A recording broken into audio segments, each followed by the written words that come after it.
from. Tell your girl she can kick it if she wants some, but we got no time to waste. Welcome to 4AZ. I'm your host, Tyler McDowell Blanken.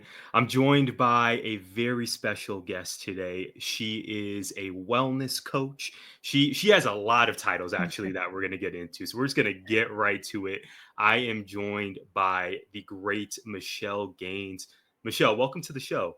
Oh, thank you so much for having me. Excited to be here. Ab- Absolutely. This has been in the works for a while, Michele. We met, maybe like 2 months ago? Yeah, Officially. And yeah, and here we are now. So, Michele, you're a counselor, you're a wellness coach, you're a proud mom. And again, you hold so many other titles.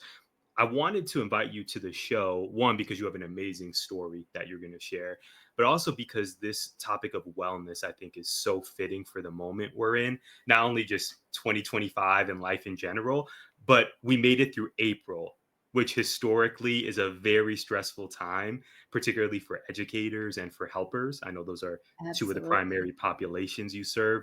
So I figure we'll get right into it, Michele. Let's start with that word of wellness. What does wellness mean to you? Yeah, so wellness, you're hearing it everywhere. I mean, everybody's talking about wellness and it's being thrown around online and it's becoming a popular term.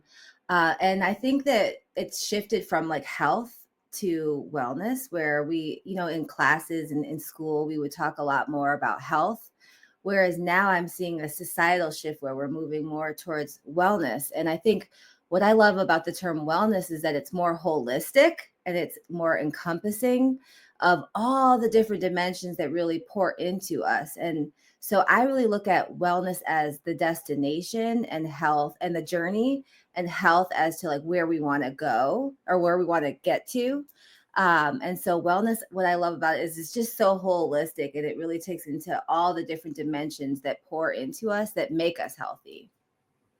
I love that. When I was taking one of your courses, which we'll talk about later, rest assured, you begin one of those courses, the wellness course, with unpacking that definition and really differentiating, like you said, between health versus wellness. And I thought, oh my gosh, this is the information I've been searching for years.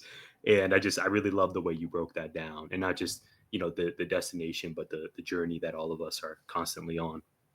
Yeah, and I feel like we're not really taught about how to take care of ourselves, and we're not, Right. we take a health class in high school maybe, where they have that like food pyramid, and I don't The even know food pyramid. if Do kids yeah, still have that? I I know don't we did. know. I'm not even sure. Um, And I would imagine that's probably even changed. But I think that there's a need for a shift to look at our health more holistically, because there are so many different dimensions. And in my course, I talk about how there are like 8 dimensions or maybe even more dimensions that really help you view like how you're taking care of yourself. And I think often when we think of health, we think of our physical health and yes. wellness, because that's what we can see. And but even our physical wellness encompasses a lot of different things that we might not even think about. So yeah, I like the term wellness, and I love working in wellness because it's so broad, and it really helps us to kind of focus more inwards to figure out what exactly is going on. Like if we're feeling a little off or dysregulated, it's a good way of kind of checking in with yourself, to kind of see what area you might need to shift and refocus. Are there any other misconceptions about wellness? Well, yeah, I would say that a lot of times nowadays, what's being portrayed is that wellness is like getting your nails done or like going to the spa or like taking care of your physical health, which don't get me wrong, it is. And I love a good spa day. In fact, on Mother's Day, that's where I will be. But I think that you know, wellness is so much broader than that. It's also taking care of our emotional well-being, and it's taking care of our spiritual well-being. And so oftentimes we're talking about like wellness as if it's this trendy thing where it's like getting your nails done, or like something that's like a quick fix, but it's a lot deeper than that, and it takes work. and it takes effort. So I think that's one of the biggest misconceptions is that, that it's this thing that has to happen out from the outward, that we have to go, seek our wellness by like paying for it or something like that. But often, like, our wellness can be checking in with ourselves and journaling, learning how to practice mindfulness, um, you know, really focusing on our past traumas, things like that that help heal us.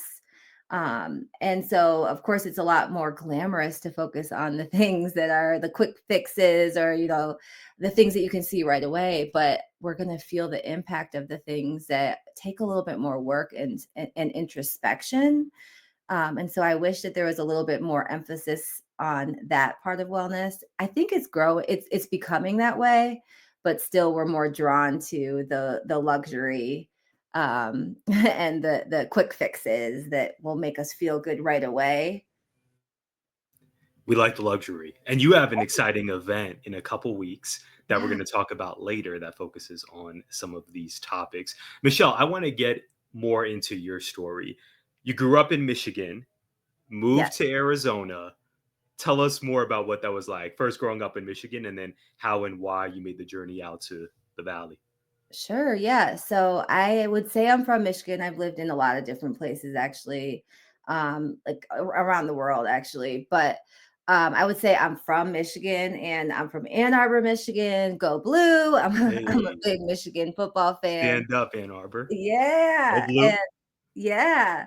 And so I'm from Michigan, and my husband and I, we love warm weather. And so it took us a while to, get pregnant. And we had like a whole journey there, where we struggled with fertility and miscarriages. And it was a tough journey. But when we did finally get pregnant, we realized that if we didn't move, then we would be stuck in Michigan forever because we would become too reliant on the support and our family that we have there. And so for a whole year, actually, our friends that had moved a year before us moved to Santa Barbara, and they were constantly showing us pictures and like of winters in Cali. And we were like, oh my gosh, they did it. We could do this too. So Check we out this started camera tracking. roll. Yeah. Yeah, yeah. So we started tracking the weather in different parts of the US, and really it came down to Austin or Arizona, Phoenix, Arizona. And so well, Phoenix is where we landed because it's warmer. And also, some of my husband's family moved here before us, which helped really solidify that. Really, what it came down to was we came to visit over Thanksgiving, and we were barbecuing outside on Thanksgiving. And we were like, oh my gosh, we've been living life wrong. Thanksgiving in Michigan is way different. Uh, so yeah, so that's what brought us here. We knew as we were starting a new family, we thought it was a good time to, change everything. And so it was one of the biggest risks we ever took in our life.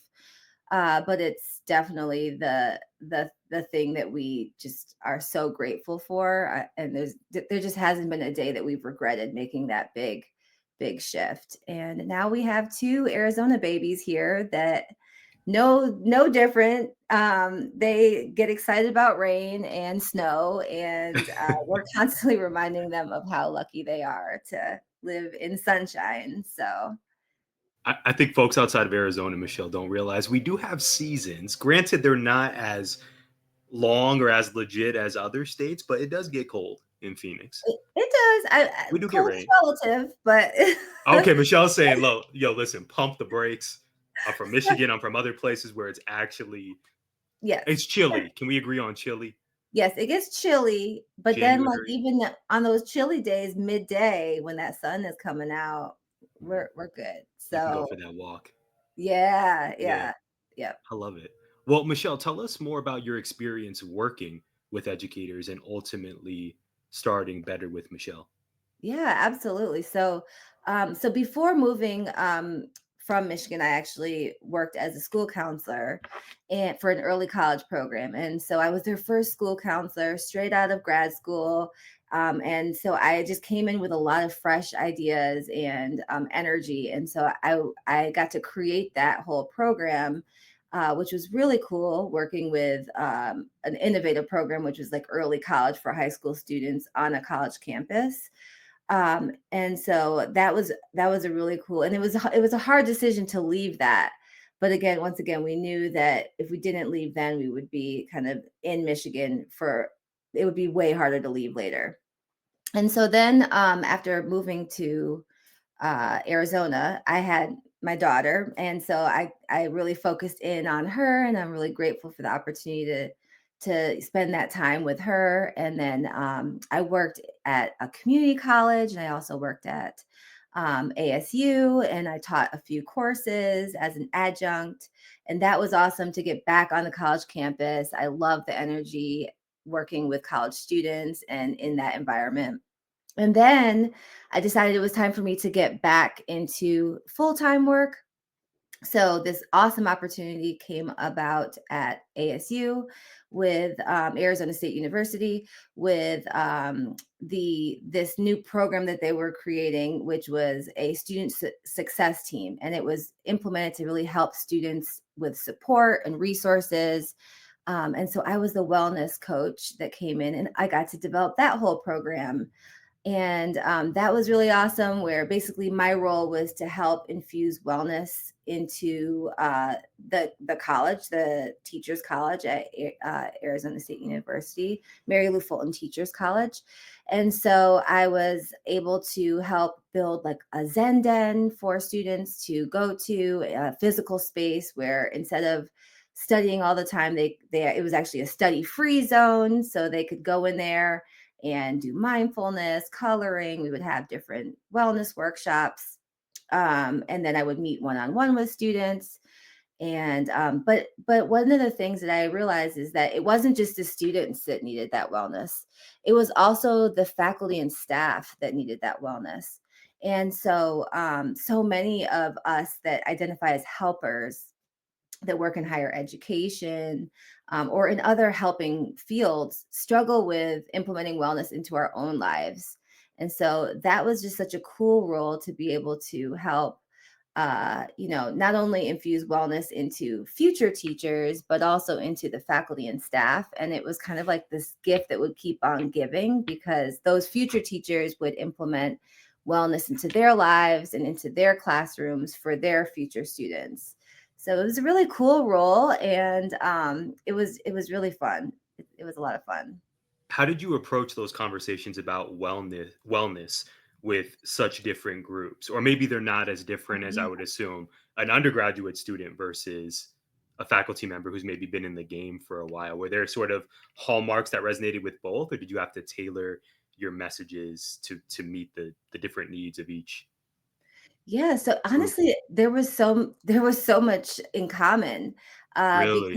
yes, because I think there's something that we share when we have this drive and desire to help others. There's this selflessness that's just instilled in us, where we're called to give.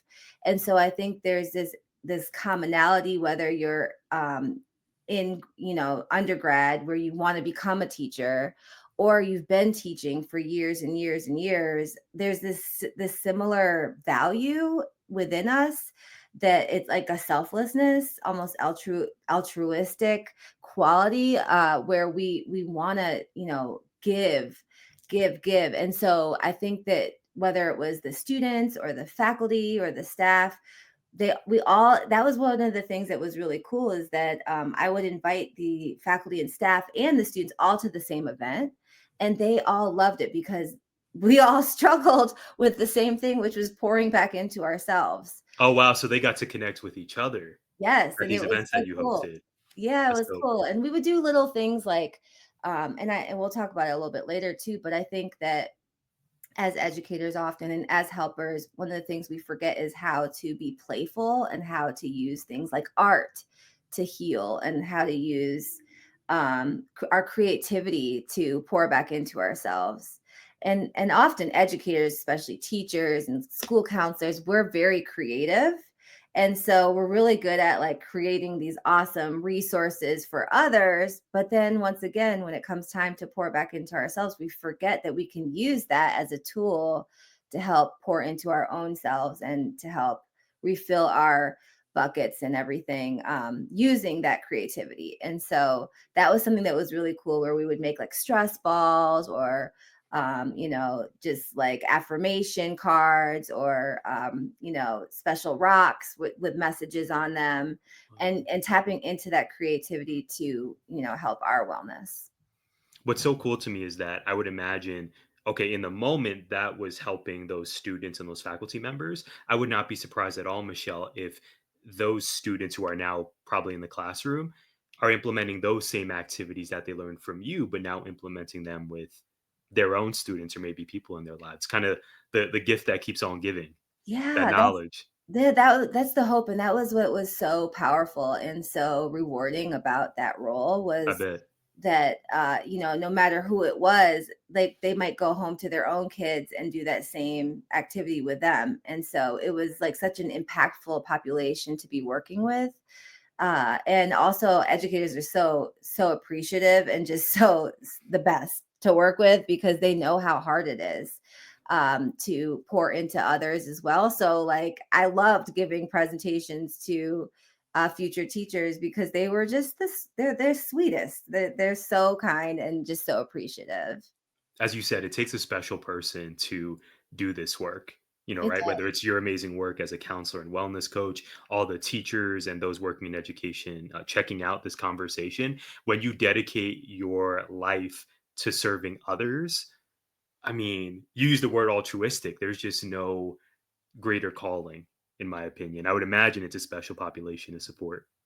Oh yeah, it's the best. I mean, I love this population, and I mean, they're often so selfless, and so even just a little bit of that self-care goes so far to, because I don't know, I think teachers and educators are just incredible beings. And let's be real, in these fields we're not making a tremendous amount of money. We really are doing it for the good of the greater good, and to help future generations. And so, yeah, just like you said, it takes such a special population.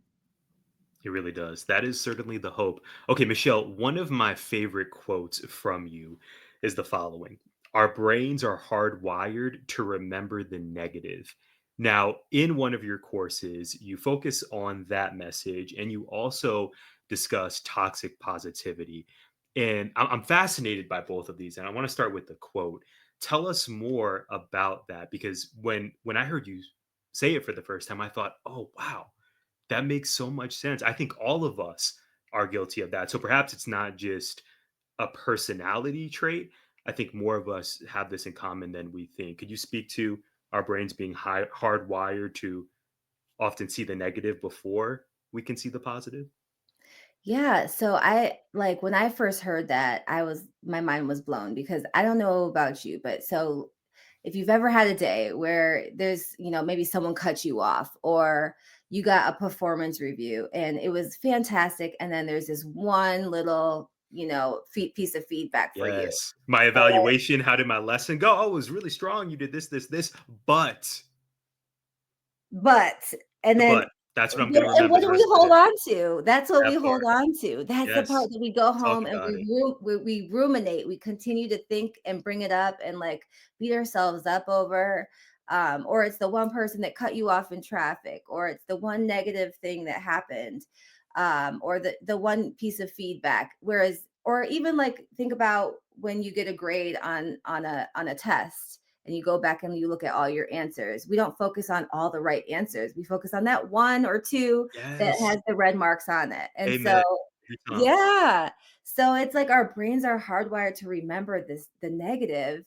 And so we have to work so hard to hijack it and so hard to combat that, because that's what we're naturally inclined to do. Whereas there's so much positive that happens all day, every day. And but we're just that's just not what we remember, and that's not what we focus on. And so we have to actually work extra hard to remember all of the good stuff, because it's way easier to remember that one bad thing. And so that's where the like gratitude, like you'll so many people are talking about gratitude lists and like journaling and like calling out things that worked well for them, because we have to work that hard to combat the what we're inclined to do. So yeah, I and then what was the other part of your Yeah, question? I was going to ask, is it possible, or do you believe it's possible to be too positive? Oh, yes. So in regards to toxic positivity, so that's another term that I think is popularizing, and I'm so glad that it is becoming something that's more aware, because what toxic positivity is basically pushing aside any of the negative, difficult emotions that we experience. And so that is also unrealistic, but also not really healthy and productive, because the reality is we are whole beings and we're going to experience a lot of different emotions. That's life. And so when we push out the negative emotions, that also doesn't allow us to fully experience the positive emotions. And so it's so important that we validate whatever it is that we're feeling, and that we acknowledge it and that we embrace it. And then we can shift, but we do need to sit with the difficult, heavy, tougher emotions just as much as we want to enjoy the positive emotions. And so what toxic positivity kind of talks about is like if you're going through something rough and then people jump to, well, at least this and that, or oh, but it could be worse if, rather than like sitting with you. And as a counselor and a trained therapist, that's what we're trained to do, is to sit with you through that pain, and meet you where you're at. It's a tough skill to have. A lot of times we want to just brush aside and that doesn't feel good. It doesn't feel comfortable. But being able to like sit with someone when they're experiencing really tough emotions, pain and trauma and shame and all those things that make your stomach hurt, that is just as important as all the happy, positive, warm and fuzzy emotions that we all want to feel. So I think it takes skill to be able to do that. But I'm glad that we're raising awareness that it's important to not just, yes, our brains are hardwired to remember the negative. And we want to combat that by also remembering all the things that are so positive that happened. But it's okay to acknowledge that this negative thing happened. It's okay to sit with that feeling of yuckiness, and to sit with that, and also remember all the other things that are going well. Right. Well, and to me, Michelle, a natural byproduct of that is social media and where we find ourselves in 2025 navigating social media, because often I have to remind myself that what we see on Insta, on Facebook, it's just highlight reels. By and large, everyone Absolutely. posting when they're up, when things are going well. We don't always see those difficult moments, or as you described, the yuckiness that Mhm. kind of naturally comes with life. So I want to ask you, Michelle, about the US Surgeon General and a warning that he issued last summer. So, the Surgeon General Vivek Murthy declared a national loneliness and social isolation, that's how you say that word, epidemic throughout the country. Again, this was last June. He warned that about half of US adults are experiencing considerable levels of loneliness, which, as you described earlier when we're thinking about health and wellness, can affect physical, mental, and societal health. And this really resonated with me thinking now about the time we live in 2025. Michelle, I'm just curious to hear your take on this juxtaposition of, theoretically, with all the technology we have, we should be more connected than ever. One could argue we are, but at the same time, those quality relationships aren't always present, apparently, for all adults. in the country. So just your reaction, your take to that warning, to the topic of loneliness, and how wellness plays a role in all of this. Yeah, it's going to become more and more of a thing, especially with all of the AI and all of the technology that's emerging so rapidly. I mean, in the next 3 to 5 years, it's going to change even more. And I think that so much of our days can be in front of computers, in front of our devices. And it is this juxtaposition of where we're so connected yet so disconnected. And I think that sometimes the online connection can really form these and forge these incredible bonds where we are connecting on a deeper level and discussing things that really touch us and shape us and help us grow together. And oftentimes, what it does is it disconnects us in that people are behind screens and they're not really their authentic selves. They're only showing up in a way that looks cool or it looks desirable. They're not Yes. showing all the other aspects that they're struggling with. I think that it's some people are starting to show that parts, those other parts, but more often people want to see these like happy, great, beautiful, flawless, um, you know, parts of our lives. Right. And or they feel like they should be the ones showing those things.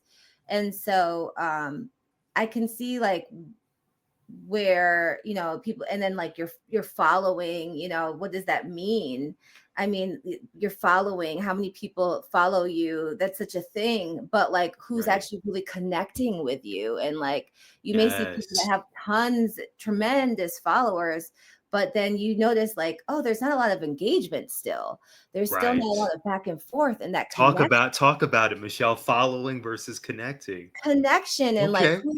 who's actually in the DMs and like reaching Yes. out because you just struck something with me. And so even as someone who's now like shifted to owning my own business, like that's something I am working on, is like showing the different parts of my life, the ups and the downs, the good and the bad, the struggles and the wins, and also being professional at the same time. And so it's very challenging, but I'm trying to be authentic because that's what we need. Is we need realness, we need connection, and I think that connecting on Zoom and virtually is awesome and it can do a lot.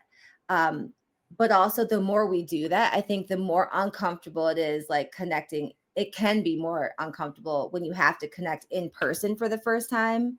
You get that little like those little like growing pains. You get a little nervous for the first time going to an event that you don't know anyone at, or like walking into therapy for the first time. Like just being behind a computer, it does give us this sense of like, safety, maybe, protection. Whereas if you have to actually go and show up in person, it takes a little bit more effort, and it's also a little bit, you know, more vulnerable. Hmm. Yeah. So I think that it's gonna, like, I can see why so many people are feeling lonely, because you may like have all these followers, or you may not, or but that actual connection in person is so important. And I also want to talk about when it comes to wellness, because as humans, we do need touch. We need human touch. We need We need the in. hugs. We I know you. I know do. you. I know you believe in the hugs. I believe in If hugs, you're out and there, so hug yourself for a moment. Not if you're driving, don't yes, do that. you But can, if and you're able to, exactly, even if you hug don't somebody have near you. someone else to hug. I mean, Hmm. there's studies that show a 20-second hug really improves your relationship with others, but it can also even improve the connection with yourself. And so I think that that's something that we're going to have to really be mindful of as it becomes so convenient to be online, is that we're still connecting with real people in real life in person. because we That's need what it. we do need it. That's what I love about your work, Michelle, is it's kind of this nice balance or this hybrid of, your own thoughts and opinions and, based on your research and all the incredible work you've done and studied, but you do also infuse that research Mhm. element and just the facts are the facts are the facts. So I think when folks check out your work, betterwithmichelle.com, at betterwithmichelle with one L, I think they're going to really dig that it's that nice balance of, okay, I get to know Michelle, I get to know the real her as much as I can. But then I also learn, I see these quotes in the courses, I see these facts and this data that really makes me think about wellness as a whole, but then also what can I do in my life to, to obtain wellness or to strengthen my wellness. A quote from one of your courses, another one I want to throw out there, is from the Dalai Lama, who said, the goal is not to be better than the other man, but your previous self. If that's not a bar, Michelle, I love that so much. And that's related to this conversation about social media in 2025, when I think a lot of us, and maybe I'm just speaking for myself, we sometimes focus on comparison. And I Mm, know comparison is known as being the thief of joy, rather mhm. than showing up to work or your school or wherever and trying to be better than someone else. What about just being better than who you were yesterday? At least that's how I took the quote from your class. Yeah, absolutely. And that's where Better with Michelle came about too, is because I've always had a fear of complacency. And so I never wanted to just like, settle, or I never wanted to just be like, okay, this is enough. I always want to push myself to continue to grow and to change and to get better. And so it's not about like me having all the answers or being better than anyone else, because I don't, I'm human. But it's just about us getting better together. And so like looking, because we all have strengths and we all have challenges. And so through my life journey, anytime I've faced an adversity, which I've faced several big ones, I've found that like through that challenge and through that adversity, it made me better, because it showed me a whole different um, journey. And I learned so much about myself, about the world, about who I want to be through that struggle. And so, and I got better through it. And so, that's for me what it's all about, is like not being better than anyone else, but really holding yourself to up to like, a standard of like bettering yourself. And it's not like about hitting all these goals either necessarily. It's just about like showing up for yourself more authentically, or spending that 5 minutes just alone, checking in with yourself. So many of us are so busy that we're always on the go, and like especially moms, you're helping everyone else and doing all these things, and then like when you finally get a chance to sit down, what do? We start scrolling, or we're Yes. almost like scared to sit with ourselves and just like meet ourselves and remember what we like and what we want, what we enjoy. And so just finding that time, it's not about like always hitting these goals and these milestones. It's about just like little tiny bits of things that we can do to show up better for ourselves.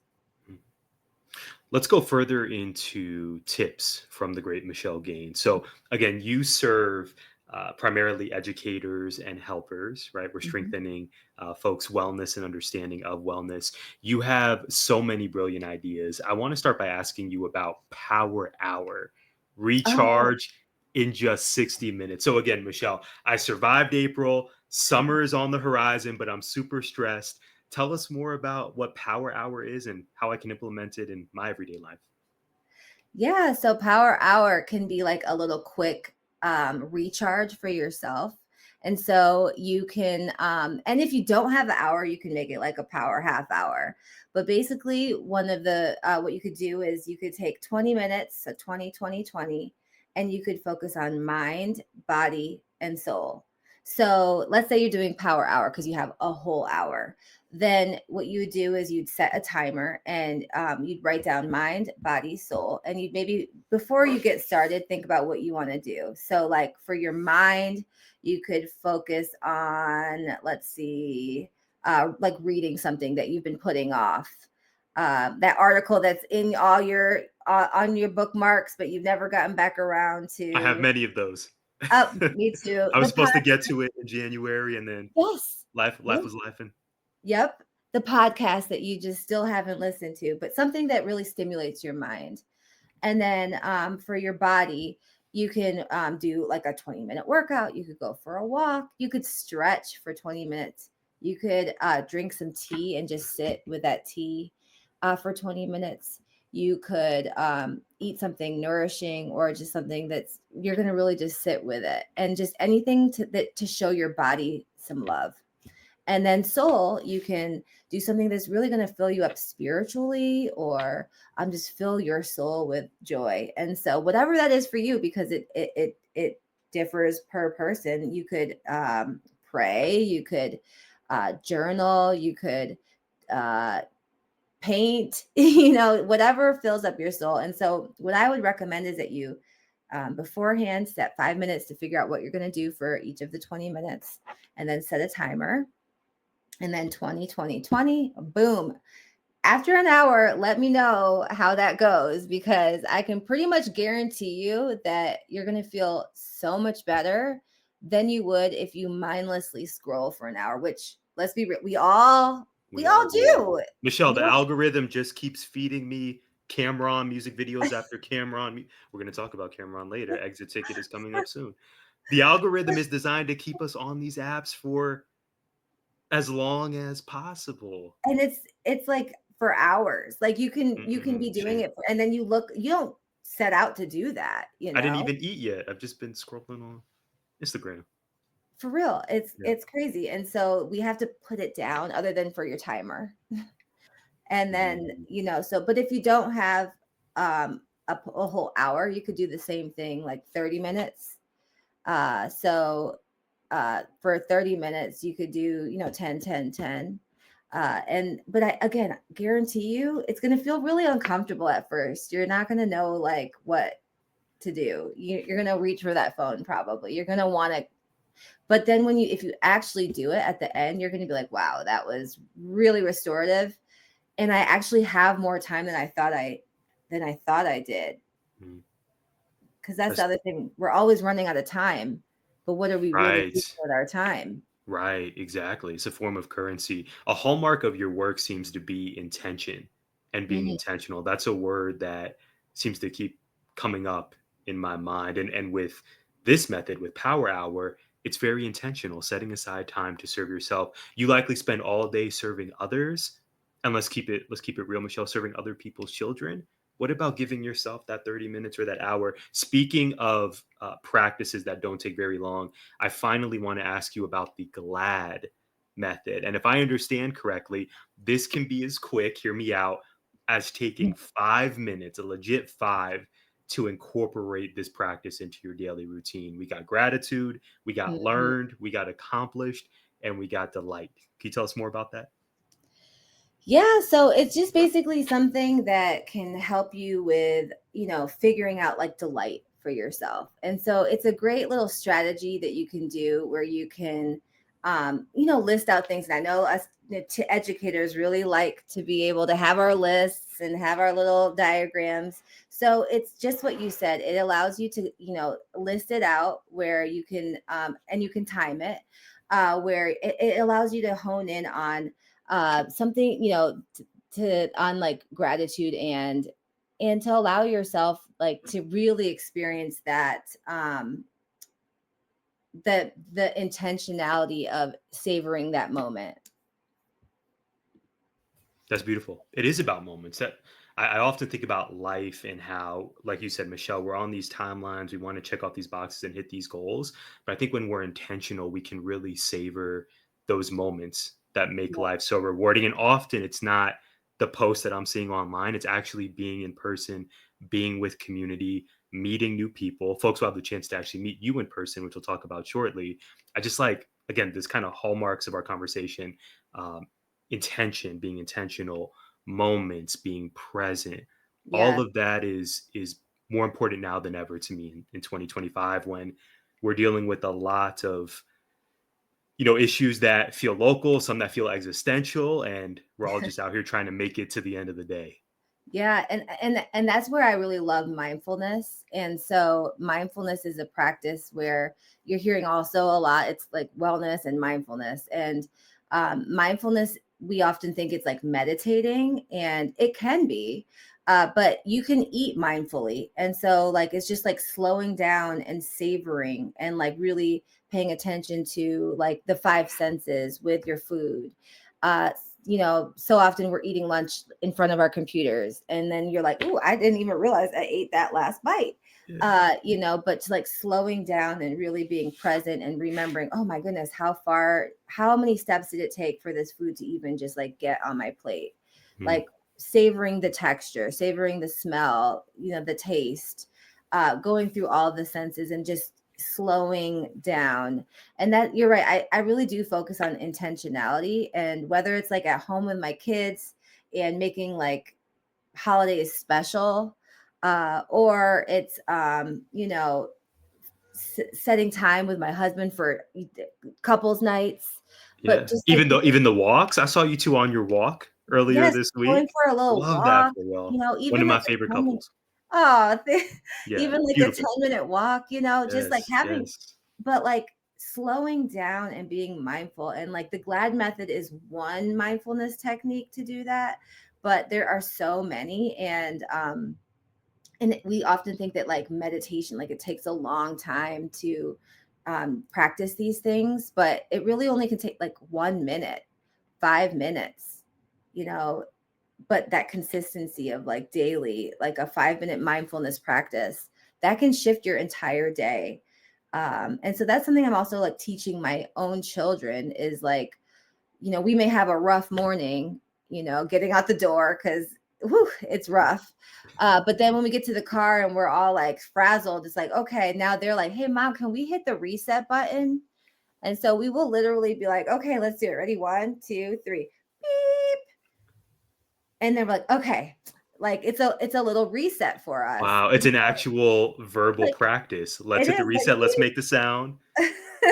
and then it just like is our Okay. reset. And like we're like, okay, now we're giving ourselves permission I love that. to restart our day in another way. Mm. So just these little things that we're intentional about can really impact our wellness and our overall well-being for sure. All right, Michelle, before we discuss your upcoming opportunities and how folks can connect with you, as promised, as teased earlier, I want to get into the exit ticket. Now, some background for our audience.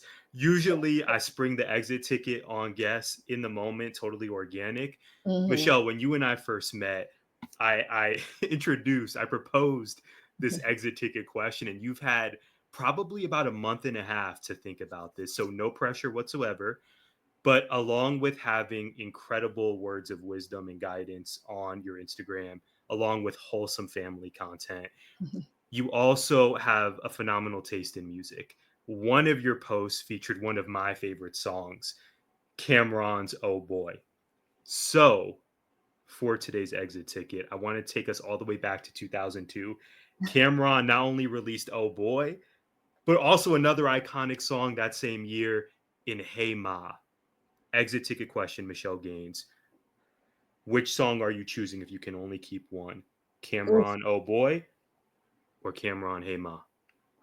So wait, I didn't know we could only keep one. Oh, yes. Oh, Yeah, yeah, we're only keeping one. This is an important oh man, question. oh man, this is so tough because they're both great, and I love them both. But and like Hey Ma is like a whole mood. Is definitely like a sensual, slow vibe, like get home with spend some time with your boo vibe, like it slows you down, and that's something that we need. Is there a butt coming? But Ah, I gotta go with oh boy for because I real. feel like that's the energy that educators need and helpers that we need when we need to like light it up and like feel like like get that energy back. We're showing up for everybody. Our lip gloss is popping. We're finishing the IEPs. We're grading papers. We're running around managing crises. We're trying to drink enough water. Talk And about I it. feel like, oh boy, Hydrated. it's like a lifestyle, and it gets you hype. And so that's exactly why I created my business, Better with Michelle, is to help the folks that are pouring so much into others actually hold space for themselves. And yeah, so I think that like that's the song that you might need when you need a little firing up, to take a quick moment, have a little dance party, have some moves, jam it out, and then get back into pouring into yourself so that you can pour into others. I love how you took it full circle. It is a lifestyle. I don't know if I told you this. I One of my biggest regrets in life. I was at Champ Sports at Tucson Mall. This was maybe 2018 or 2019, Michelle. And they had, those graphic socks where they'll have like wrappers on a pair of Yeah, socks. yeah. I think it was Stance, not a sponsor of the show, but I think it was a pair of Stance socks. And it had Cameron from that era with the pink hat, the pink phone, the pink coat. And it was on sale for like $10. And at that time, I thought, Michelle, that's too much for a pair of socks. But I look back on it now Oh thinking man. that was a missed opportunity. I missed my chance at greatness. I've since Googled it. Have you found Apparently, it's them? Like, on did you get them? eBay in like India, but it's not available here. So Oh man. I know this is a true story, You Michelle. need those Cameron socks. I missed my moment, but luckily through our exit ticket, I was able to relive that chapter in my life. How's that? Okay, Michelle. Before we get you out of here, we got to talk about Better with Michelle and how folks can connect with you. You offer such an amazing array of services. We have your self-care courses. We have one-on-one and group vision board sessions. Let's go. And then you also have a really exciting event on Tuesday, May 13th, Express and Embody, an artful body reclamation event.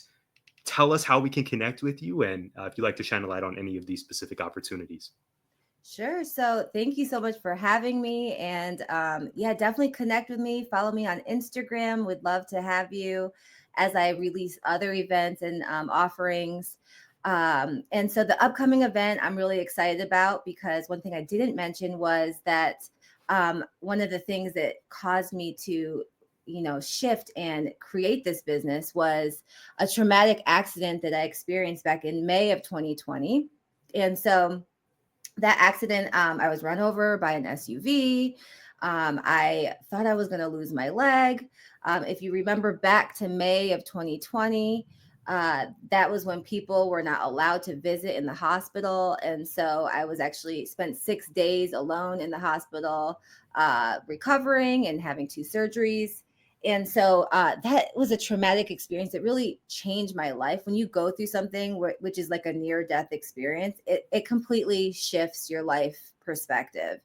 And so in that moment where I lived, I was like, I have to live for my husband and two kids, and I have to do more with wellness. I want to impact people more with wellness. And so I created Better with Michelle to do that and to help helpers pour back into themselves.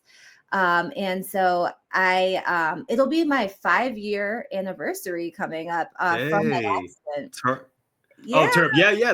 Look at all you've done since then. oh well, That's thank you. incredible. It's been a cool journey, and I still have a big scar on my leg from that accident, and I'm so grateful that I you know I it could have been so much worse, but I've learned to love my scar, and I'm learning to embrace it and to show it. And myself and my colleague, we both went through pretty traumatic injuries. And so we're co-working besties, and she's also a mental health professional. And one day we were talking about it, and this idea to host this event came up, where we were like, we have to do something with this. So what we're going to do is it's an event for women who maybe struggle with parts of their bodies that carry shame, pain, trauma. Maybe they struggle with like body image issues, and they just want to pour a little bit of love back into that area of their body. And so what we're going to do is we're going to have mindfulness, intention setting, the power of community, And what I'm most excited about is art, where you will be able to create a beautiful piece of art to show love to that part of your body that needs a little bit of extra healing.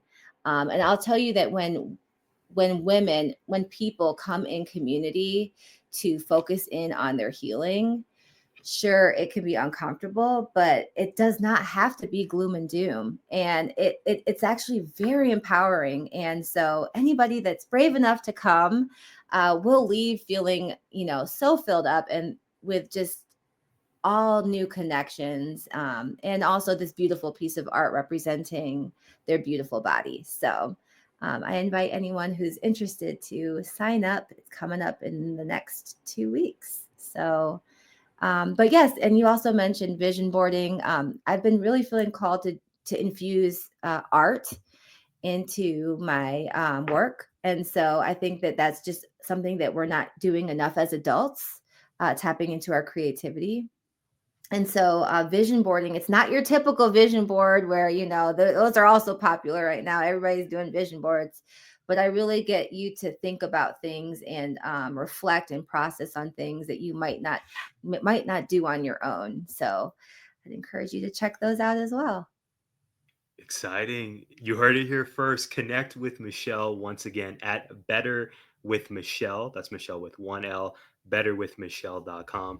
Michele, I'm so happy you made it onto the show. Thank you so Oh, much for joining us. I was really thanks, looking forward to this thanks so conversation. much for having me. This is Of fun. course, anytime. Connect with Michele, support Michele. I hope you also connect with us and support us. If you haven't already followed us, we're at 4AZTeach, 4azteach.org. Thank you all so much for being here, and we'll see you next time.